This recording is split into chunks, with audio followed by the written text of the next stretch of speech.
Տիկին Հակոբյան, ինչու իշխող ուժը չի պահանջում Արփինե Սարգսյանի հեռանալը, քանի որ հանցագործությունները նա չի կարողանում կանխել, դուք ինքներդ էլ տեսաք փառաքարում ինչ տեղի ունեցավ, դրանից հաջորդեց Արաքս գյուղում կրկին սպանություն, հետո էլի սպանության դեպք տեղի ունեցավ, ինչու չի պահանջում Արփինե Սարգսյանի հեռանալը։ Տեսեք, տենց երկիր կա, որտեղ 100%-ով բոլոր սպանությունները կանխվում են, հա, հանցագործություն, հեսա ես ձեզ լսում եի, տեսեք։ Չկա տենց երկիր, որտեղ 100%-ով կարողանում են կանխարգելել։ Կանխարգելելը շատ կարևոր է եւ էլի ուղիղ հա ներքին գործերի տիրույթում է։ Բայց մենք չգիտենք, չէ, ինչքան հանցագործություններ են կանխվում։ Կան հանցագործություններ, որոնք միևնույնն է տեղի են ունենում։ Սրանից եւս պետք է հետևություններ անել, բայց դա չի նշանակում, որ բոլոր հանցագործությունները չեն կարողանում կանխել, պրավալ են տվել եւ այլն, շատ վատ է, որ նման դեպք է տեղի ունեցել, նման վրեժխնդրություն է տեղի ունեցել, մտադրված սպանություն, այն էլ ընտրված համայնքապետի նկատմամբ եւ իդեպ ուզում եմ ցավակցություններս նաեւ հայտնել ընտանիքներին, երկու զոհերի էլ։ Դրա համար պահանջել հրաժարական քանի որ սպանությունը տեղի ունեցել, սա եկեք համաձայնենք, որ լուրջ չէ ու ոչ մի նախարար տվյալ դեպքում չի կարող աշխատել, որովհետև վատ է, բայց միշտ էլ հանցագործություններ լինում են, ցավալի է, բայց սպանություններ լինում են, գողություններ լինում են, ճանապարհատրանսպորտային պատահարներ լինում են, ամեն ինչ լինում է։ Կարծիքներ են շրջանառվում նաև, որ գուցե հենց իշխանություններին է ձեռնտու եղել ուրիշի ձեռքով Վալոդիա Գրիգորյանից ազատվելը։ Նման բոլոր պնդումներ անողները պետք է գնան իրավապահ համակարգի առաջ, բացատրություն տան, ինչ ինֆորմացիա են տիրապետում, որին համակարգը չի տիրապետում։ Ուղիղ падգամավորներ էլ ստեղ կան նստած, չնայած նստած չեն, իրանք պրոստը գալիս են գրանցում են, որ փող ստանան։ Падգամավորներ էլ կային, որոնք տենց ասեցին, հա, որ իշխանությունն է սպանել, այդ մարդիկ պետք է գնան եւ պատասխան տան, ինչ ինֆորմացիա են տիրապետում, որ նման հայտարարությունն են անում։ Ու վերջ, այդ կարող եմ ասել։ Ալեն Սիմոն, հասկանում եք, քանի որ այսօրվա ընդդիմությունը խորհրդարանական նախկին իշխանությունն է, իրենց արշինով են չափում։ Այսինքն պատկերացնում եմ, որ քանի որ իրենց ժամանակ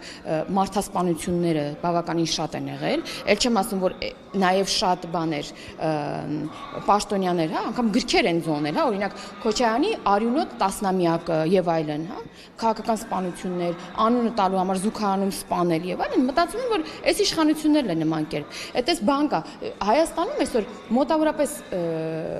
40%-ում, եթե ոչ ավել, քաղաքացիական պայմանագիրը իշխանություն չէ տարբեր բաներում, թիմերում, հա, եւ նորմալ է դա ժողովրդավարություն է։ Իսկ ով է սպանվել։ Մի քանի 1-2 դեպք կա, որ մարդիկ գնացել մտել են քաղաքականություն, քանի որ իրավապահ համակարգը իրենց հետևից գնացել է իրենց արասների համար։ Եկել են մտել են քաղաքականություն, որպեսզի իրենք ասեն մենք քաղաք բանտարկյալ ենք։ Հիմա ոնց որ շատ падգամավորներ են ասում։ Հա, քանի որ իրենք իրենց իշխանավարման ժամանակ հանցագործություններ են կատարել, տարբեր օրենսգրքով նկարագրված արարքներ են գործել, այսօր համակարգը գնում է դրա հետևից, ասում են մենք քաղաք բանտարկյալ ենք։ Է չանեիք ոչ մի բան։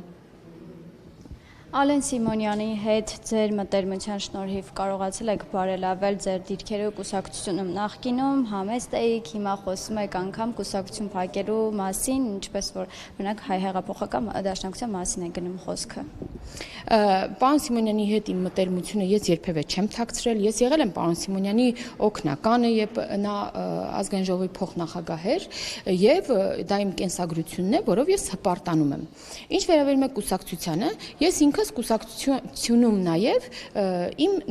որոշակի աշխատանքներն ունեցել եմ, իմ ներդրումն ունեցել եմ, եւ ժամանակին միշտ ներգրաված եմ տարբեր ընտրական process-ներում եւ այլն, տարածքային կառույցներ եմ հաճախակի այցելում, իմ կուսակցական ընկերների հետ եմ շփվում, տարբեր զեկուցումներ եմ ունենում, հարցերի եմ պատասխանում եւ հետեւաբար նաեւ հավակնել եմ եւ ընտրվել եմ վարչության անդամ որպես մեր նոր համաժողովը նոր ա եղել գիտեք եւ սա չգիտեմ համեստության մասին ձեր համեմատությունը էլի այսինքն եթե խոսում ես որ այսինքն ուզում եք ասեք որ Լևոն Տեր-Պետրոսյանը շատ բան է ոչ համեստ մարդ է եղել Չէ, ինքը փակել է, չէ, դաշնակցությունը։ Օրինակ դուք ուզում եք ասեք, որ Լևոն Տեր-Պետրոսյանը ոչ համեստ, տենց լկտի պահվածքով անձնավորություն է եղել։ Լևոն Տեր-Պետրոսյանն էր դրանից առաջ չէր խոսել։ Փակեց դաշնակցությունը, փակեց ուղիղ։ Ես որ ասում եմ միգուցե պետք է մտածենք անել այնպես ինչպես Լևոն Տեր-Պետրոսյանը, ուրեմն ես համեստ չեմ, նշանակում է Լևոն Տեր-Պետրոսյանը լկտի պահվածքով մի անձնավորություն էր, որ փակեց։ Ձեզ եմ հարց տալիս, դուք եք այդ հարցը, ասում եք դուք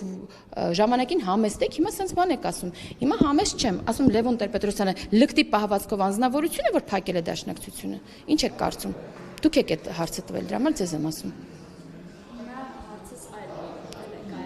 Ես լսում եմ ձեր հարցը, ասում եք դուք համեստ, հիմա համեստ չեք, ասում եմ դաշնակցությունը Ով ասես չեմ խոսում, որ դուք ինձանից հարցազրույց չեք վերցրել, մտածում եք ես չեմ խոսել։ Ասում եմ, որ ժամանակին դուք ինձանից հարցազրույց չեք վերցրել, նշանակում է ես չեմ խոսել։ Շատ ավելի լավ, ուրեմն խոսել եմ։ Բայց համեստ էի ժամանակին։ Հիմա համեստ չեմ։ Ես էլ ձեզ ասում եմ, երբ որ Լևոն Տեր-Պետրոսյանը փակեց դաշնակցությունը, ինքը մի լկտի պահվածքով անձնավորություն էր։ Դուք արդեն գնահատական եք տվել իմ մասին։ Դուք Ձեզ իրավունք տվել եմ իմ մասին գնահատական տալ։ Դե հիմա դուք իմ մասին գնահատական եք տվել։ Դրա համար ես էլ եմ գնահատական տալիս, ասում եմ, այսինքն ենթադրում եմ, որ քանի որ Լևոն Տեր-Պետրոսյանը փակել է դաշնակցությունը, այն ինչի բանը նման արտահայտություն արել եմ, որ միգուցե պետք է մտածել, հա, ես։ Քանի որ Լևոն Տեր-Պետրոսյանը դա արել է, դուք կարծում եք, որ Լևոն Տեր-Պետրոսյանը մի լկտի պահվածքով անձնավորություն էր։ Ես էլ ձեր հարցին հարցում եմ պատասխանում, դուք ինձ ասում եք դուք համեստ չեք հիմա, քանի որ նման բան եք ասել։ Ես էլ ասեմ, այսինքն դուք, եթե նման բան եք մտածում, շատ լավ մտածեք։ Այսինքն Լևոն Պետրոսյանը մի լկտի պահվածքով անձնավորություն էր։ Դե ես էլ ուրեմն չեմ պատասխանում ձեր այդ հարցին։